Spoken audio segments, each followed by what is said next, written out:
गायत्री मंत्र हमारे शास्त्र ओम भूर्भुवः स्वः तत्सवितुर्वरेण्यं भर्गो देवस्य धीमहि धियो यो नः प्रचोदयात्।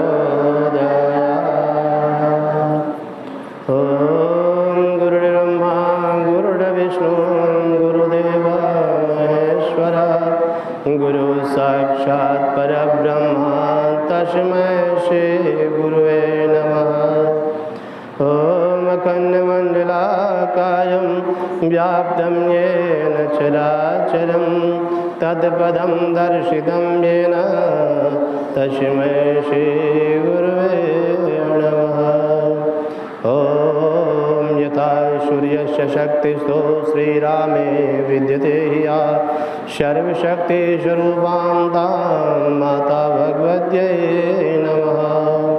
ओम मनसावतारे विद्महे दिव्यचेतनाय धीमहि तन्नो श्रद्धानन्दः प्रचोदयात्।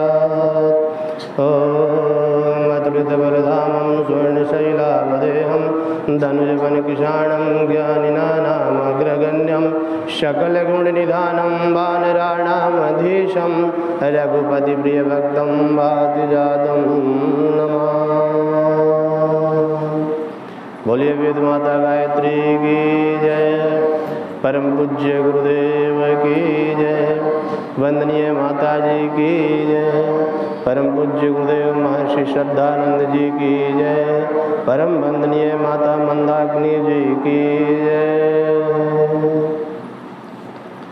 आज हम सभी सिद्धपीठ शांति धाम के प्रांगण में बैठे हैं। आप सभी का हार्दिक अभिनंदन है। हम सभी साधक निरंतर साधना रहते हैं और साप्ताहिक यज्ञ भी करते हैं। आज के इस कार्यक्रम में हम सबको थोड़ा ध्यान देने की ज़रूरत है कि हमारी साधना किस तरह से फलवती होगी,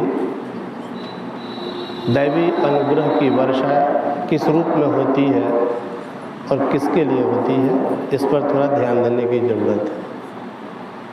साधना करना आसान नहीं है और साधना से उत्पन्न ऊर्जा को धारण करना यह और ही कठिन है। साधना तो हम थोड़ा कर भी लेते हैं, लेकिन साधना से जो उत्पन्न ऊर्जा है उसको हम तभी धारण कर पाते हैं जब साधना के वास्तविक स्वरूप को समझ करके और हम साधना करते हैं। आप सभी महामंत्र की साधना करते हैं। ऐसे महामंत्र की साधना आप करते हैं जिससे बड़ा कोई मंत्र हमारे हिंदू सनातन धर्म में नहीं है। न वेदों में है, न उपनिषदों में है, न किसी अन्य ग्रंथों में है। महामंत्र जितने जग माही वो गायत्री समनाही। गायत्री महामंत्र से बढ़ करके कोई महामंत्र नहीं है और उसकी साधना हम करते हैं जिसके अंदर प्रचंड ऊर्जा है, प्रचंड ऊर्जा है। लेकिन जैसे कहा जाता है ना कि शेरनी के दूध साधारण बर्तन में नहीं टिकते, उसके लिए सोने का पात्र चाहिए। वैसे ही महामंत्र की साधना जो हम करते हैं और उस साधना से जो ऊर्जा उत्पन्न होती है, उस ऊर्जा को धारण करने के लिए हमारे अंदर जो पात्रता चाहिए वो नितांत आवश्यक है। अगर हमारे अंदर पात्रता नहीं होगी तो ऊर्जा का क्षरण हो जाएगा।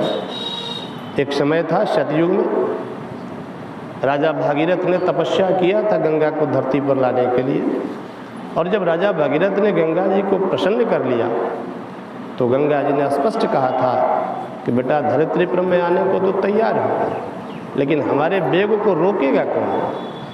हमारी जो प्रचंड वेग है इसको कौन रोकेगा? तुम्हारे में ये क्षमता नहीं है, और यदि मैं यहाँ से चल दी तो हो सकता है कि धरती को भेद कर मैं पाताल लोक को चली जाऊँ और तुम्हारा जो तप है, तुम्हारी जो प्रार्थना है तो बेकार चली जाएगी। तो राजा भगीरथ ने पूछा था कि हे माते, आप ही कुछ ऐसा उपाय बताओ। तो उन्होंने कहा था कि पहले भगवान शिव की उपासना करो, भगवान शिव में ही यह सामर्थ्य है कि वो हमें पाताल लोक जाने से रोक सके। तो भगवान शिव की आराधना उन्होंने की, और जब भगवान शिव प्रसन्न हुए तो भगवान शिव ने जो है उस गंगा मैया को अपने सिर पे धारण किया और अपनी एक जटा खोल करके धरित्री पर प्रसारित कर दी। आज आप देख रहे हैं गंगा की धारा गोमुख गंगोत्री से निकल करके गंगा सागर तक चलती चली जा रही है। इसी तरीके से जब हम महामंत्र की साधना करते हैं तो ज्ञान गंगा का जो प्रचंड ऊर्जा उत्पन्न होता है, वह ऊर्जा धारण करने की क्षमता हमें नहीं होती है। वह ऊर्जा सबसे पहले हमारा गुरु स्वयं धारण करता है शिव रूप में आकर के, और वह गुरु जितना हमारे लिए आवश्यक है उतनी साधना और उतनी ऊर्जा हमें प्रदान करता है। लेकिन किसे प्रदान करता है?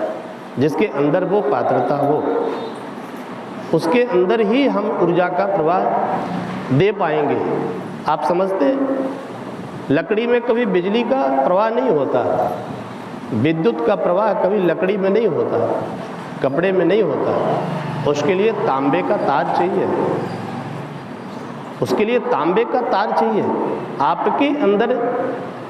आपके अंदर वो प्रचंड ऊर्जा का प्रवाह तभी होगा जब आप प्रचंड ऊर्जा के सुचालक बनेंगे।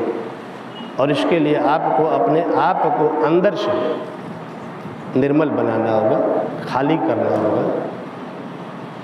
अपने अंदर की गंदगियों को हटाना होगा, अपने आप को ऊर्जा धारण करने योग्य बनाना होगा। आप अंदर से भरे पड़े हो, आपके अंदर वो ऊर्जा धारण नहीं हो सकता, आप उस ऊर्जा को धारण नहीं कर सकते, वह प्रचंड ऊर्जा समाप्त हो जाएगी। इसके लिए हम जो साधना करते हैं तो साधना के साथ साथ जो हमको संयम बरतना होता है वो संयम बरतेंगे, तभी जाकर के हम अंदर से खाली होंगे। नहीं साहब, हम तो खाली नहीं होंगे, हम तो सिर्फ ध्यान करेंगे, सिर्फ माला जपेंगे, क्या हो जाएगा? वो ऊर्जा का क्षरण होगा। हमारे शरीर में जो 10 इंद्रियां हैं, 5 ज्ञान इंद्रियां हैं, 5 कर्म इंद्रियां हैं, आप समझ सकते हैं, इससे हमारे ऊर्जा का क्षरण होता है, इससे हमारे ऊर्जा का क्षरण होता है। हम बोलते रहते हैं, दिन भर बोलते रहते हैं, हमारी ऊर्जा का क्षरण होता है। हम हमेशा सुनते रहते हैं, हमारी ऊर्जा का क्षरण होता है। हमेशा आँख खुली है, देखते रहते हैं, हमारे ऊर्जा का क्षरण होता है। हम अगर अपने इंद्रियों पर नियंत्रण कर लें तो हमारी ऊर्जा जो है वो हमारे अंदर इकट्ठी होनी शुरू हो जाएगी। कहते हैं बाल्टी के पेंदी में अगर छिद्र हो तो गाय कितना भी दुधारू हो, बाल्टी भरने वाली नहीं है, वो दूध तो निकलता जाएगा। ठीक उसी तरीके से महामंत्र की जो ऊर्जा हमारे अंदर उत्पन्न हो रही है उसका क्षरण होते चला जा रहा है। गांधारी ने सिर्फ अपनी आँख पर पट्टी बांधी थी, सिर्फ अपनी आँख पर पट्टी बांधी थी और उसकी आँख में इतनी ऊर्जा उत्पन्न हो गई थी, इतनी शक्ति आ गई थी कि जिस दिन दुर्योधन को देखा था उस दिन सारा शरीर वज्र का हो गया था। पहले के ऋषि महर्षियों के मुख से जो शब्द निकल जाते थे, किसी के लिए अच्छा या किसी के लिए बुरा, वरदान निकल जाए, श्राप निकल जाए, वो फलित होता था। चूँकि उनकी वाणी में संयम होता था, वो हमेशा बोलते नहीं रहते थे, वो मौन रहते थे, साधना के साथ साथ इंद्रियों का संयम करते थे। अगर इंद्रिय संयम नहीं होगी, हमारी ऊर्जा जो है वो प्रचंड ऊर्जा हमारे अंदर स्थिर हो ही नहीं सकती है, ऊर्जा का क्षरण हो जाएगा। और ऊर्जा के रूप में ही भगवान का अनुग्रह मिलता है। आजकल हम सभी दर दर भटकते हैं ना, कभी इस मंदिर में जाते हैं, उस मंदिर में जाते हैं। किस लिए जाते हैं? भगवान से कुछ मांगने जाते हैं, भगवान से मांगने जाते हैं, भगवान के दरवाजे पर हाथ पसारने जाते हैं, झोली फैलाने जाते हैं भगवान के दरवाजे पर। भगवान दे दो हमें, ये दे दो हमें, वो दो दे दो। हम क्या देंगे? हम कुछ नहीं देंगे। हम कभी ऐसा नहीं सोचते हम भगवान को क्या देंगे, हमेशा भगवान से लेने की बात सोचते हैं। एक साधारण सा इंसान भी बगैर लिए कुछ देता नहीं है। लेन देन का व्यापार दोनों तरफ से चलता है, एक तरफ से नहीं चलता है। आजकल एक नई परंपरा चल गई है। हर लोग जानते हैं कि भगवान बेवकूफ़ है, हर लोग जानते हैं कि भगवान के पास जाएंगे तो हमें तो मिलेगा ही। कभी एक बार आपने ये सोचा हमने भगवान को क्या दिया? क्यों देंगे भगवान आपको? आखिर क्यों दे? आपने क्या दिया है? मुफ्त का माल चाहते हो आप? भगवान कभी मुफ्त में नहीं देता। ये दिमाग से आप निकाल दो कि भगवान किसी को मुफ्त में देता है, किसी को नहीं। कौन हो आप? क्यों दे देंगे भगवान आपको? भगवान से आपका क्या रिश्ता है? आपने भगवान के लिए क्या किया है? कुछ नहीं। साहब हम तो नहीं करेंगे, हमें तो चाहिए, ये रिश्ता ज़्यादा दिन नहीं चलेगा। भगवान ने किसी को नहीं दिया है। भगवान ने द्रौपदी को बहुत बड़ी साड़ी दी थी इज्जत बचाने के लिए, तो शिशुपाल वध के समय सुदर्शन चक्र से भगवान की उंगली कट गई थी, तो द्रौपदी ने अपनी साड़ी फाड़ करके उंगली बांधी थी। पहले दिया था, द्रौपदी ने उसका ऋण चुकाया था। पहले भगवान को चाहिए।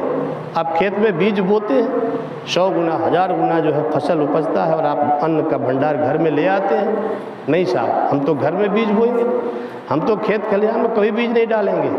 तो आप फसल काटने के दिन चले जाना, आपको फसल नहीं मिलेगा। अब करते क्या? अब करते क्या हैं? उस परम सत्ता के लिए आप क्या करते हैं? आप अपने गुरु के लिए क्या करते हैं? आप अपने इष्ट के लिए क्या करते हैं? सिर्फ मांगने की बात, उसमें भी ठगने वाली बात है। सिर्फ मांगना हो तो काम चल जाता है।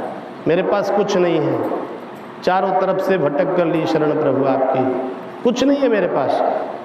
भगवान समझ जाते हैं इसके पास कुछ नहीं है, कुछ नहीं है इसके पास, शरीर के सिवाय कुछ नहीं है। चलो भगवान सोचते हैं इसको कुछ दो, लेकिन नहीं साहब, हम तो भगवान को बोलते हैं, भगवान मेरा काम कर दो, आपको मिठाई चढ़ा देंगे, आपको चुनरी उठा देंगे, बाजा बजा कर इस बार व्रत कर लेंगे। क्या हो जाएगा? क्या हो जाएगा भगवान को? भगवान को चुनरी की कमी पड़ी है क्या? भगवान कोई मिठाई नहीं खाया है क्या? आपके 1.25 किलो लड्डू के लिए भगवान बैठा हुआ है। भगवान के पास और कुछ नहीं है। क्यों इस चक्कर में आप पड़े हो कि भगवान को ठग लोगे? भगवान को बुरा लगता है, भगवान को बुरा लगता है कि हमें समझ क्या रखा है। हमें थोड़ी सी भेंट चढ़ा करके बहुत बड़ा काम निकालने की जो धूर्तबाजी दिखा रहा है, या भगवान को गुस्सा आता है, भगवान प्रसन्न नहीं होते। हमें समझना पड़ेगा हम भगवान के लिए कर क्या सकते हैं, क्या कर सकते हैं भगवान के लिए, ये तो सोचें। गुरु के लिए कर क्या सकते हैं, ये तो सोचना पड़ेगा ना। नहीं साहब, हम कुछ नहीं करेंगे तो फ्री का नहीं मिलेगा। बहुत बड़ी कुर्बानी देनी पड़ती है, बहुत बड़ी कुर्बानी देनी पड़ती है, तब जाकर के दैवी अनुग्रह मिलता है। आप सोचते होंगे रामकृष्ण परमहंस को माँ काली का दर्शन हुआ करता था, पूज्य गुरुदेव ने गायत्री का साक्षात्कार किया। आप समझते होंगे ऐसे ही विवेकानंद नहीं बन गए थे। विवेकानंद को बहुत बड़ी कुर्बानी देनी पड़ी थी, अपने आप को गुरु को सौंप देना पड़ा था। गुरु के सिवाय उनका कोई नहीं था, गुरु के आदेश के सिवाय कुछ नहीं करते थे। छत्रपति शिवाजी महाराज को बहुत बड़ी कुर्बानी देनी पड़ी थी, तब कई समर्थ गुरु रामदास ने अपनाया था। फ्री का माल आप चाहते हो, फोकट में आप चाहते हो, कुछ नहीं मिलेगा, आपको देना पड़ेगा, आपको देना पड़ेगा। पहले आप थोड़ा दो, उसके बाद लेने की बात आप सोचो।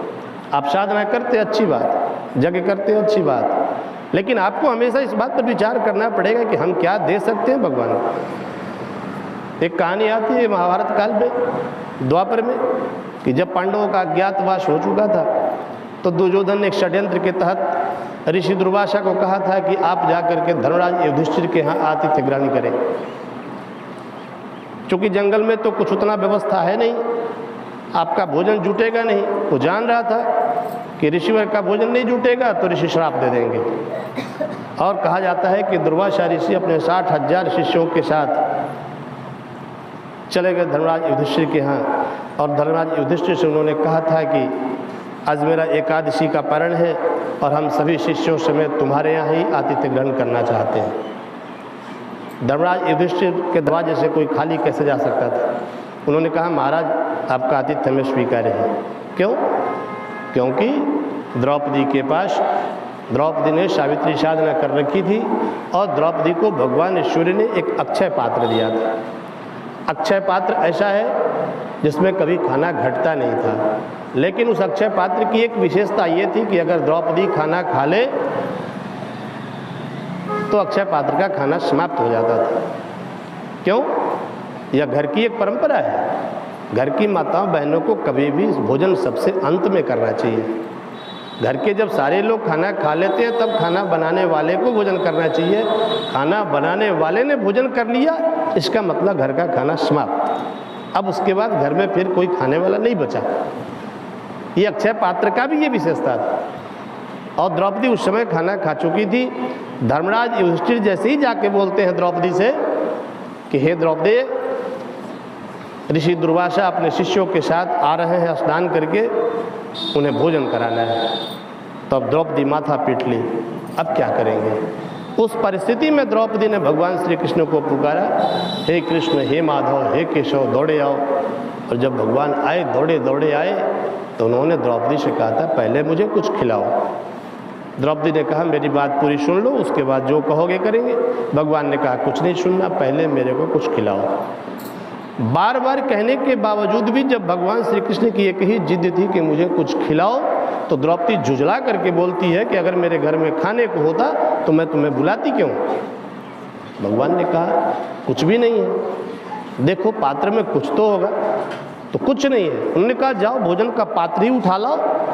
जब उस अक्षय पात्र को उठा के लाई तो भगवान ने देखा एक शाक का पत्ता सटा हुआ है। उन्होंने उस पत्ते को अपने नाखून से खरोचा, अपने जीवा पे रख लिया और उसके बाद कहा कि बोलो अब क्या कहना चाहती हो। बोले, ऐसा है कि हमारे यहाँ दुर्वासा ऋषि शिष्यों समेत आ रहे हैं और मेरे यहाँ भोजन नहीं। भगवान ने कहा, वो नहीं आएंगे। वो शाक का पत्ता जो भगवान ने अपने जीभ पे रखा, वहाँ स्नान करते समय 60,000 शिष्यों के साथ दुर्वासा ऋषि के सबके कंठ तक भर गए। सब शिष्य कह रहे, गुरुवर हम क्या खाएंगे, खाने की स्थिति नहीं है, हम लोग को तो डकार आ रहे हैं, लग रहा है हम लोग का पेट पूरा भरा हुआ है। तो ऋषि दुर्वासा ने कहा कि देखो, वह भी धर्मराज है, वहाँ जाने के बाद खाना नहीं खाओगे तो परेशानी हो जाएगी, इसलिए गंगा स्नान करने के बाद वहीं से वो लोग वापस हो गए। और इस तरीके से धर्मराज युधिष्ठिर की प्रतिष्ठा बच गई। लेकिन सबसे पहले भगवान को थोड़ा सा एक शाक का पत्ता इसे देना पड़ा। आपको देना पड़ेगा, बगैर दिए इस संसार में कुछ नहीं मिलता है। इस संसार में देने और लेने का व्यवसाय है, आपको देना पड़ेगा। आप नहीं देंगे साहब, आपको नहीं मिलेगा। बैंक में बहुत लोग जाते हैं, अपना पासबुक लेकर के जाते हैं, पर्ची भरते हैं, कैशियर जो है कैश दे देता है, लेकर के चले आते हैं। साहब हम भी जाएंगे, हमको मिल जाएगा, ऐसा नहीं है। जिसने पहले दिया है उसी को वो देगा। आपको देना पड़ेगा, आपको देना पड़ेगा। भगवान के लिए आपको कुछ करना पड़ेगा। नहीं साहब हम नहीं करेंगे, नहीं मिलेगा। अभी क्या है, हम लोग सिर्फ लेना जानते हैं। हमारे अंदर जो श्रद्धा है, हमारे अंदर जो निष्ठा है, हम जो पूजा का एक स्वरूप समझ लिए हैं, इस स्वरूप को अपने दिमाग से निकालना पड़ेगा। वर्षों से जो परंपरा चली आ रही है, उस परंपरा में जो सबसे बड़ी कमजोरी है उसको ढूंढिए। और वह यही कमजोरी है कि हमारी पूजा पद्धति को कुछ इस तरह से बना दिया गया ताकि उसका लाभ किसी को न मिले और लोग अपने आप को सिर्फ पूजा करके अपने आप को संतुष्ट पाएं कि हम संतुष्ट हो गए, पूजा कर लिया। भगवान की आराधना, भगवान की पूजा, भगवान की साधना सिर्फ माला घुमाना और यज्ञ करना नहीं है। इसके लिए भगवान को कुछ देना पड़ता है, भगवान के लिए कुछ करना पड़ता है। आप कहेंगे भगवान कौन है जिसके लिए हम कुछ करें। भगवान श्री कृष्ण से अर्जुन ने पूछा था कि प्रभु आखिर वास्तव में आप हो कौन, जरा अपना विराट स्वरूप तो दिखाओ। तो भगवान श्री कृष्ण ने अपना मुंह फाड़ दिया था। अब मुंह फाड़ करके क्या दिखाया था, पूरा विश्व ब्रह्मांड, ये जो संसार है ये भगवान का स्वरूप है। कण कण में भगवान का वास है। जितने जीव जंतु हैं ये सब भगवान है, जितने पेड़ पौधे ये सब भगवान है, सब भगवान के स्वरूप में, सब में ईश्वर का अंश है। आप समझिए आप इनके लिए क्या करते हैं। अभी हमारे देश में, अभी हमारे धर्म में आप झाँक करके देखिए, हमारे देश पे खतरा है, हमारे धर्म पे खतरा है। प्राकृतिक उथल पुथल हो रही है, तबाही मचा हुआ है पूरी दुनिया में। हम और आप क्या कर रहे हैं? हमारा आपका दायित्व तो नहीं है क्या? हम और आप कुछ नहीं कर सकते? गुरुदेव ने कह दिया आप माला जपें, हम माला जपना शुरू कर दिए। गुरुदेव ने यह भी कहा कि आप लोगों को जोड़िए, हमने लोगों को नहीं जोड़ा। क्या हमारे अकेले करने से हो जाएगा क्या? अभी पूरी दुनिया जो है वो समापन की ओर है। आप सबको पता है बहुत विकट स्थिति आने वाली है। आप सब यहाँ बैठे हैं, आप अपने आप को सुरक्षित महसूस कर रहे हैं, लेकिन ऐसा ना सोचें। अभी कुछ ही दिन पहले अभी मीडिया में एक रिपोर्ट आया है, समुद्र का जो गर्म पानी है, समुद्र का गर्म पानी धीरे धीरे जो है ग्लेशियर के अंदर चला गया है और उसे ग्लेशियर का एक बड़ा हिस्सा पिघल रहा है, बड़ा हिस्सा पिघल रहा है। आपको जान करके यह आश्चर्य होगा, वैज्ञानिकों का कहना है कि वह ग्लेशियर जो पिघल रहा है उसे समुद्र का पानी 10 से 15 फीट तक ऊंचा बढ़ेगा। एक आध इंच नहीं, सेंटीमीटर नहीं, 10-15 फुट।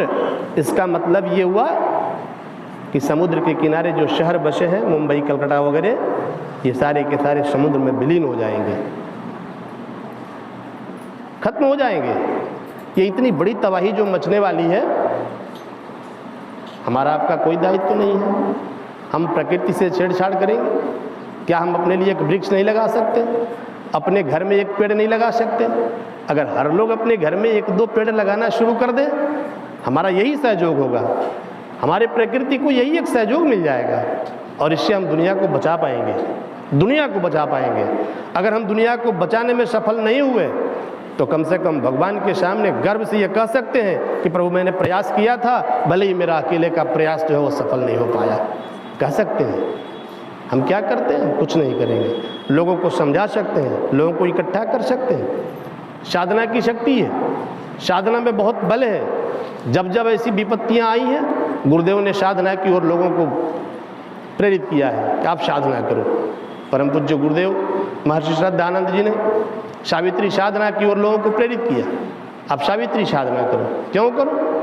इससे आपके अंदर शक्ति का संचार होगा और जो शक्ति का संचार होगा उस शक्ति आपके लिए ही नहीं, वो समग्र राष्ट्र के लिए काम करेगी और हमारे राष्ट्र का कल्याण होगा। अभी हमारा हिंदू सनातन धर्म पतन के गर्त में जाते जाते अब बचने की स्थिति में आ गया है। आज हम इसे बचाने की स्थिति में आ गए। अगर कुछ ही वर्षों में अगर हमारा देश हिंदू राष्ट्र नहीं बनता है तो पुनः हम पतन के गर्त में चले जाएंगे। क्या हमारी जवाबदेही नहीं? हमारी जवाबदेही है। इसके लिए हम साधना कर रहे हैं, यज्ञ कर रहे हैं। हम अधिक से अधिक लोगों को भी जोड़ेंगे, अधिक से अधिक लोगों को साधना के लिए प्रेरित करेंगे। नहीं साहब, ये काम तो हम नहीं करेंगे तो भगवान की अनुग्रह का वर्षा हमारे ऊपर नहीं होगा, दैवीय अनुग्रह हमें प्राप्त नहीं होगा।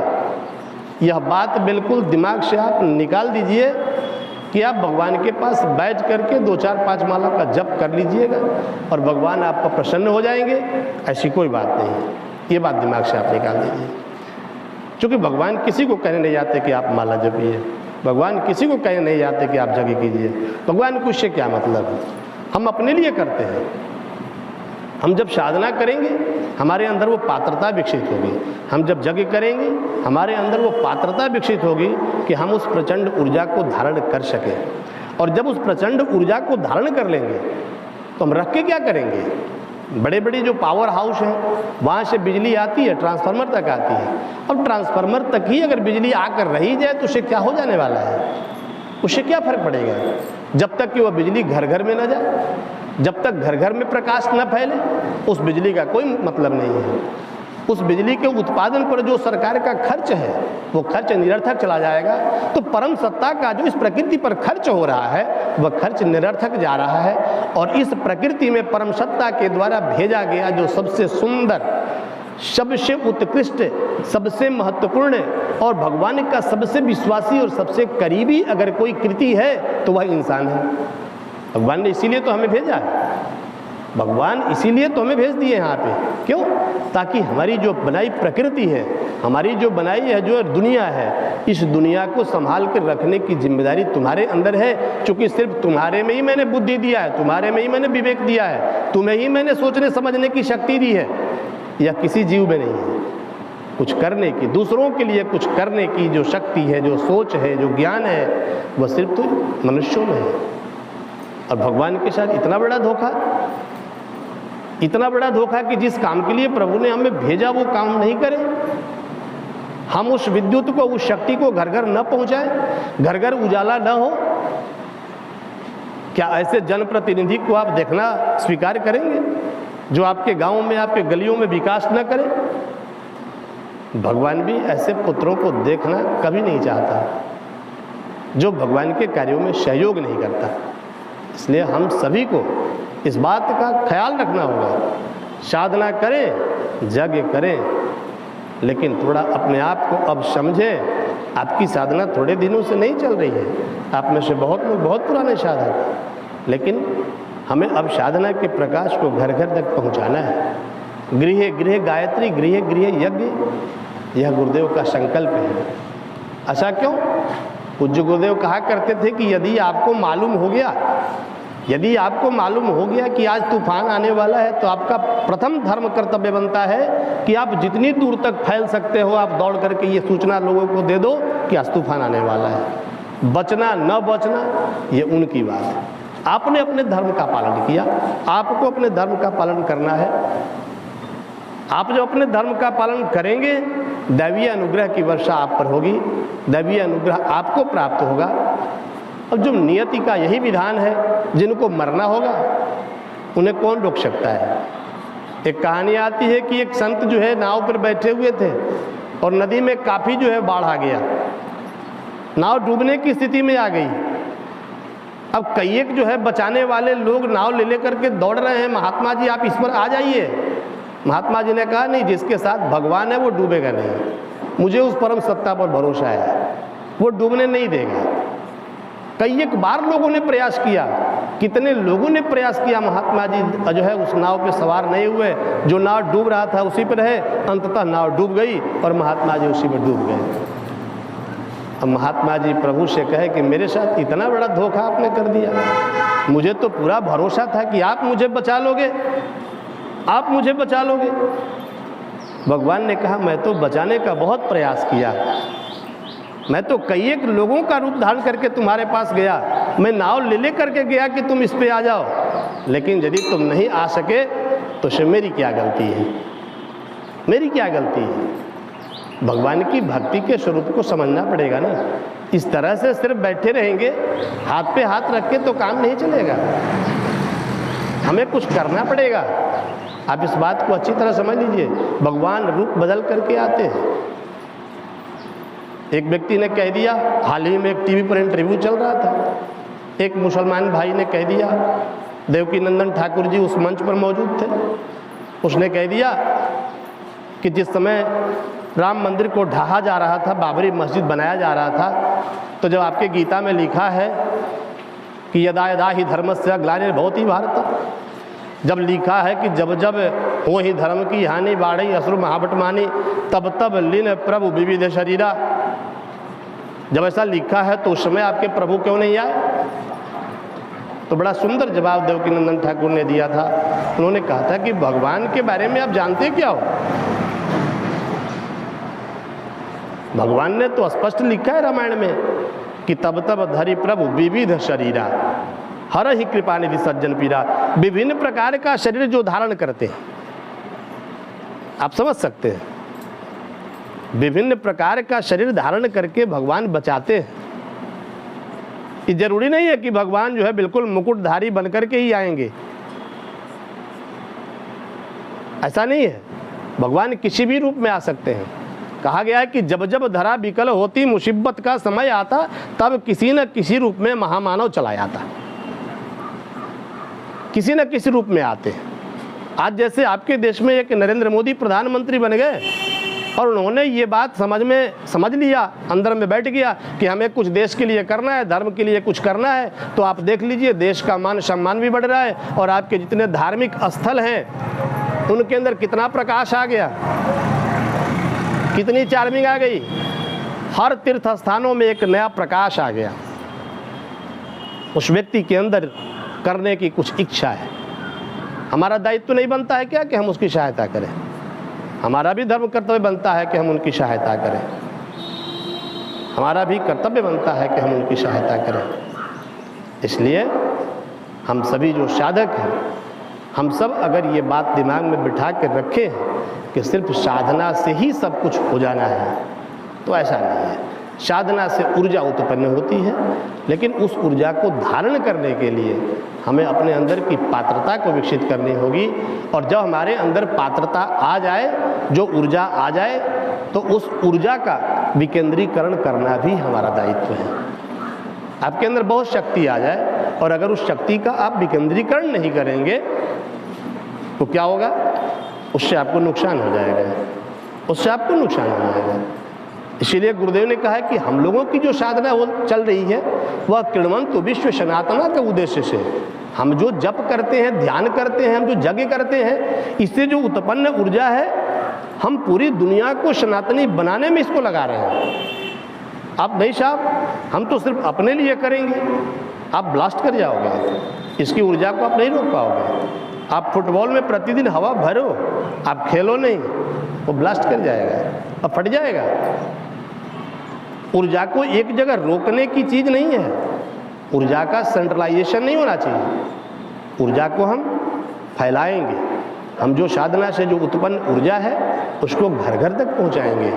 और यदि हम घर घर तक पहुंचाते हैं, हम अपने से ज़्यादा नहीं, इतने वर्षों से कर रहे हैं। अगर वर्ष में एक आदमी को हमने साधक बना दिया, अगर हमने एक व्यक्ति को साधना और यज्ञ से जोड़ दिया, तो हमने भगवान का काम कर दिया। क्योंकि भगवान के एक बेटे को हमने सुधार दिया, भगवान की एक संतान को हमने सही रास्ते पे ला दिया। और जिस दिन भगवान के सभी संतान सही रास्ते पे आ जाएंगे, उस दिन मालूम है, उस दिन यही धरती पुनः स्वर्ग बन जाएगी, पुनः स्वर्ग बन जाएगी। और ऐसी भविष्यवाणी है, ऐसी भविष्यवाणी है कि बहुत जल्द ही इतनी तबाही मचने वाली है कि संसार की 80% आबादी समाप्त हो जाएगी। कौन बचेंगे? कौन बचेंगे? जो जिनके अंदर देवत्व होगा, जिनके अंदर दैवीय गुण होगा, जो देवताओं के समीप होंगे, जो साधक होंगे, वो बचेंगे। बाकी लोग को संसार से चला जाना है। क्योंकि अब यह संसार ज़्यादा दिन तक ऐसे लोगों को बर्दाश्त करने की स्थिति में नहीं है। और इसके लिए हमें महामंत्र मिला है। इस महामंत्र से बढ़कर के कोई मंत्र नहीं है। एक षड्यंत्र के तहत हमारे विद्वानों को खरीद करके ये बात समझा दी गई कि नहीं, आप ऐसी पूजा पद्धति को फैलाओ जिससे लोग पुजारी भी बन जाएं और संसार को लाभ भी न मिले। परिणाम ये है, आप देख लो, आप पूजा करने वाले की कमी नहीं है, कथावाचकों की कमी नहीं है, संतों की कमी नहीं है। लेकिन गुरुदेव ने लिखा है एक जगह कि यदि संत है, साधु है और उसके अंदर अगर साधना नहीं है तो समझो वो कागज का फूल है। देखने में तो बड़ा सुंदर लग रहा है, उसकी बाह्य आकृति तो संतों की तरह है, लेकिन लोगों को क्या लाभ मिलेगा? सुगंध नहीं मिलेगा। अरे संत तो ऐसे होने चाहिए जिनके पास बैठ गए तो हमारा अंदर से परिवर्तन हो जाए, इंसान परिवर्तित हो जाए, तो समझो वो संत है। अब संतों के सानिध्य में, इसीलिए तो भगवान ने कहा कि प्रथम भगति संतन कर संगा, ताकि संतों की संगति में रहेंगे तो हमारे अंदर परिवर्तन आएगा। अब अगर परिवर्तन नहीं हो रहा है, इसका मतलब हम सही संत की संगति नहीं कर रहे हैं। गुरुदेव हमेशा कहते थे कि इस समय कालनेमियों की कमी नहीं है। संतों के बारे में तो एक जगह गुरुदेव ने लिख दिया कि भारत की बिगड़ियों से भीख मांगते 80 लाख। ये जो व्यवसाय बना करके बैठे हैं आप जो व्यवसाय बना लिए हो, इससे कल्याण होने वाला नहीं है। इसलिए साधना जरूरी है, हर व्यक्ति के लिए जरूरी है, चाहे वो साधारण आदमी हो, चाहे वो बहुत बड़ा महात्मा हो। हम सभी साधक हैं, साधना कर रहे हैं, अच्छी बात है साधना करें, लेकिन साधना के साथ साथ जन कल्याण के जितने चीज़ें हैं, जल कल्याण से जो हमारा सरोकार है वह प्रगाढ़ होना चाहिए। लोगों को साधना से जोड़ना, लोगों को सही रास्ते बताना, लोगों को यज्ञों से जोड़ना, लोगों को प्रकृति से जोड़ना, सामाजिक बुराइयों से लोगों को दूर करना, जहाँ तहाँ गोष्ठियाँ करना, लोगों के बीच बैठना, गृह गृह गायत्री और गृह गृह यज्ञ की स्थापना करना। अगर यह अभियान हम चलाते हैं, हम इस कार्य में सहयोगी बनते हैं, तो निश्चित रूप से परम पूज्य गुरुदेव, वंदनीय माता जी, माँ गायत्री का अनुग्रह अनुदान हमें प्राप्त होगा, दैवीय अनुग्रह की वर्षा होगी और दैवीय अनुग्रह हमें सतत मिलता रहेगा। इसलिए हम सभी साधना के साथ साथ जन कल्याणकारी जो कार्य है उसमें भी अपनी रुचि को बढ़ाएं। ओम शांति, ओम शांति।